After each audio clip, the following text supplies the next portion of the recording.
So, ganito ang sistema.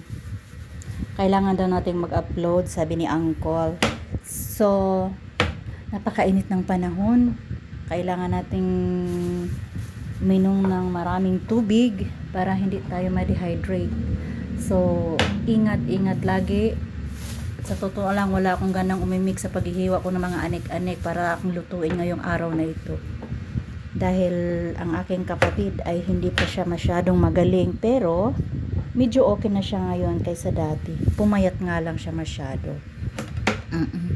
Masyado siyang payat ngayon kaysa dati. Gawa ng sakit niya sa inuubo, na-dehydrate siguro siya sa sobrang init. Kasi yung trabaho niya nasa field. Mainit masyado at lagi siyang ma-assign dun sa malayo, sa Cavite or Laguna, ganon. Kaya ingat sa mga na-assign sa mga field, dala ng tubig, extra damit, at saka towel na ipupunas ng ating mga pawis. Pagdating ng bahay, relax, wag nang gumala, mga inday, mga undoy, oo. Para mabawi nyo yung ang tawag nito, mabawi nyo yung maghapong nasa daanan kayo, maghapon kayong nasa trabaho.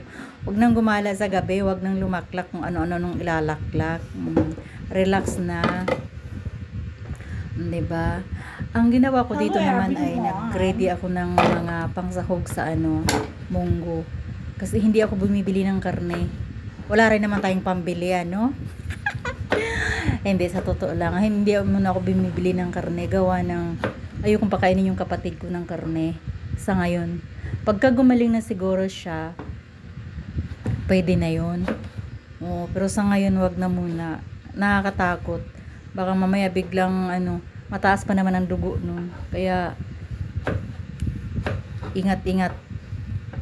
Sa mga kaibigan ko namang nagkasakit, magsikap kayo na gumaling. Wag niyong hayaang tawag nito, wag yung hayaang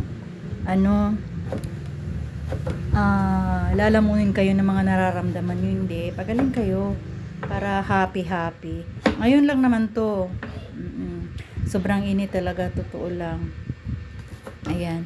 Kahit nga ako dito sa video na ito, naghihiwa ako, wala ako sa mood. Pero kailangan para may makain naman yung kasama ko sa bahay. Pag may sakit. Magdadalawang buwan na yung sakit ng kapatid ko, hindi pa gumaling masyado. Pero honestly guys, yung lagundi, bilib ako. Magaling. Doon niya na pa yung kapatid ko.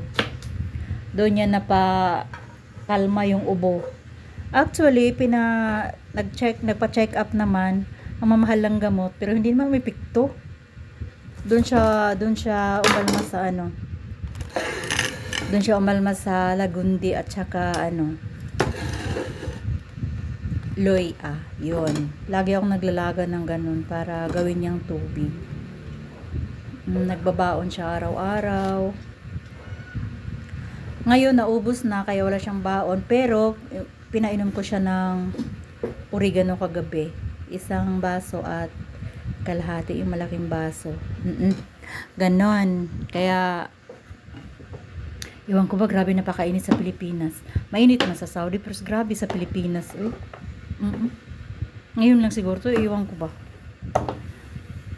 So ayun, nagre-ready tayo ng para sa ating munggo, para sa ating hapunan. At maya-maya lang ay kailangan nating umalis saglit.